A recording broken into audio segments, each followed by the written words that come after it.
Hello, my name is Yuxuan Zhang. Welcome to my website. This is my fourth project for CSC 480. I'm going to use Markov models to generate baby names.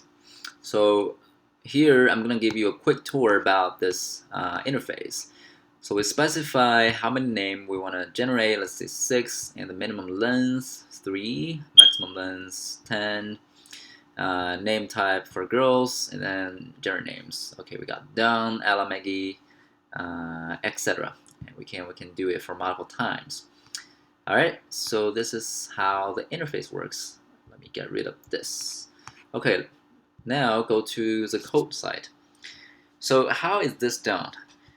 It's firstly we're going to read those names as strings, and then declare this bunch of functions. I will explain them later.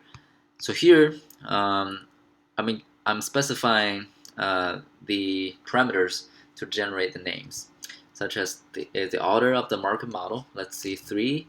Number of names that they're just all the same. Just gonna do it very quickly to give you a feel. Say boys, and then I'm gonna run this function to generate some boys names. So now we got this many names, and each time it gives you different names. So essentially, we're calling this mother function called get and order names, which is here.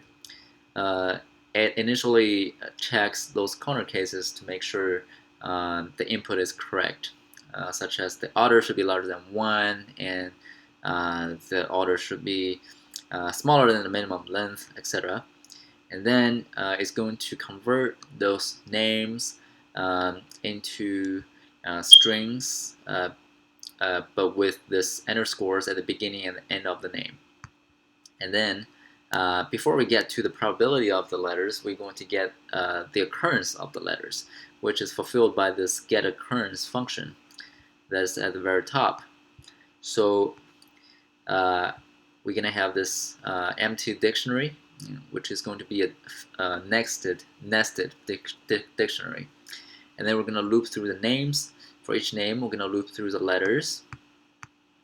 And here we're essentially saying, okay, after we're counting the number of occurrences for the letter that's following the previous n letters. And finally, this dictionary will look like this. So, for example, these are the previous 3 letters, and after it, we have A occurred 3 times and C occurred 5 times. All right, and then after we have this occurrence dictionary, we're going to get the transition probabilities. So that is fulfilled by this function.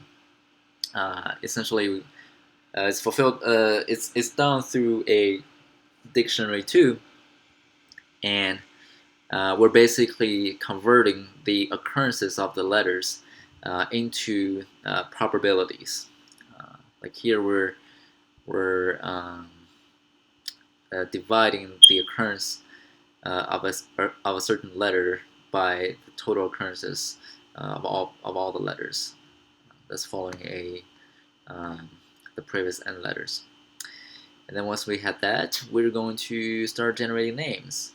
We're going so firstly, this is an empty list, and then with this loop, we're going to keep generating names until we reach the number of the names specified. And for each name, we start with underscore, and then given this underscore, we're gonna get the next letter. Once we have those letters, once we have the letter, we're gonna keep generating the next letters until we reach underscore again. So that marks the end of a name. And finally, once we have this name, we're going to check to see if it's in the name list already, or if it's violating the minimum and maximum length we set. If not, we're going to append it to the name list. So we just do this for all the names, and once we have all the names, we're going to replace all the underscores with nothing. Just remove those underscores and capitalize the very first letter, and that gives these names. Alright, that's basically it. Thank you very much.